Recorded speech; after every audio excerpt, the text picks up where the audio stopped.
लुटण्याचं काम सरकारने सावकारी पद्धतीनं सुरू केलेलं आहे. म्हणजे पाच जागा असतील 5,000 रुपये, 7 जागा असतील 7,000 रुपये, अशा पद्धतीची लूट चालली. आणि गुजरातला उद्योग नेऊन बेरोजगाराची वाट लावली आणि शासन आपल्या दारी म्हणताय. मला कळत नाही की तुम्ही जे शासन आपल्या दारी म्हणताय तर खरंच शासन आपल्या दारी जातो का? त्या नवीन योजना या वर्षामध्ये एकही दिली नाही. त्या जुन्याच योजना त्याचाच लाभ एकत्र करून द्यायचा आणि शासन आपल्या दारी म्हणायचा. आता 1,000 रुपये एका मुलाला नोकरीसाठी ऑनलाईन अर्ज करायसाठी लागतात. 1,000 एका पोस्टसाठी. जर एका विद्यार्थ्यांनी 5 पोस्टसाठी जर अर्ज केला तर त्या गरीब घाम गाणाऱ्या श्रमातून त्याला ते 5,000 रुपये भरावे लागतात. जाणं येणं तर वेगळंच आहे, राहण्याची सोय नाही, कारण परीक्षा केंद्र मर्यादित केले.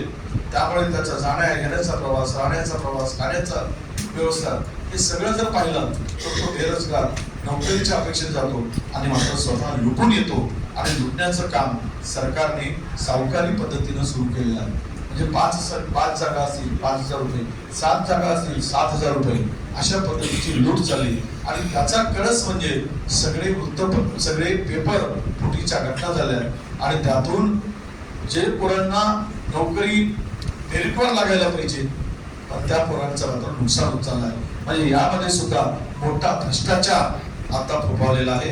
या नोकऱ्यामध्ये अनेक मंडळी या संस्थांचा ज्या इन्स्टिट्यूटला काम दिलेलं आहे त्या इन्स्टिट्यूटच्या माध्यमातून अनेक लूट चालण्याचं काम, लुटण्याचं काम, नोकरीच्या आमिष दाखवून पैसे वसूल करण्याचं काम या ठिकाणी दिसेल आपल्याला अनेक ठिकाणी दिसून आलेलं आहे. म्हणजे बेरोजगारांना काँग्रेसच्या काळामध्ये आम्ही रोजंदारीवर लावायचं आणि परमनंट करायचं.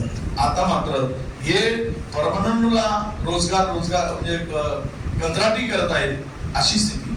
परमनंट माणसाला कंत्राटी करायचं काम आता सुरू झालेलं आहे. रोजगार संपत आलेला आहे. खरं तर आम्ही शासन देण्याचं काम झालंय. मोठमोठे उद्योग गुजरातला गेले आणि गुजरातला उद्योग नेऊन बेरोजगाराची वाट लावली आणि शासन आपल्या दारी म्हणताय. मला कळत नाही की तुम्ही जे शासन आपल्या दारी म्हणताय तर खरंच शासन आपल्या दारी जातो का?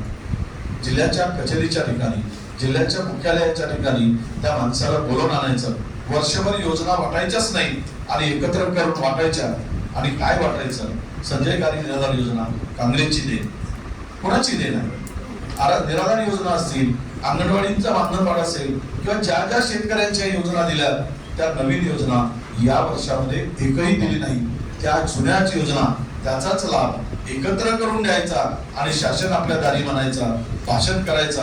डीपीडीसीतून 3-3 कोटी रुपये या योजनेवर खर्च करायचे. जे विकासाचे पैसे आहेत, डेव्हलपमेंटचे फंड आहेत, ते मात्र 2-2% या स्पेशल यांच्या प्रसिद्धीसाठी, सरकारच्या प्रसिद्धीसाठी, सरकारच्या आटापायी हव्यासापोटी या डीपीडीसीवर घालायचा आणि ते पैसे या ठिकाणी खर्च करायचे. अशी अनेक उदाहरणं आम्हाला सांगता येईल. सरकारचे उफराटे निर्णय या ठिकाणी आपल्याला आता दिसत आहेत. आपण बघितलं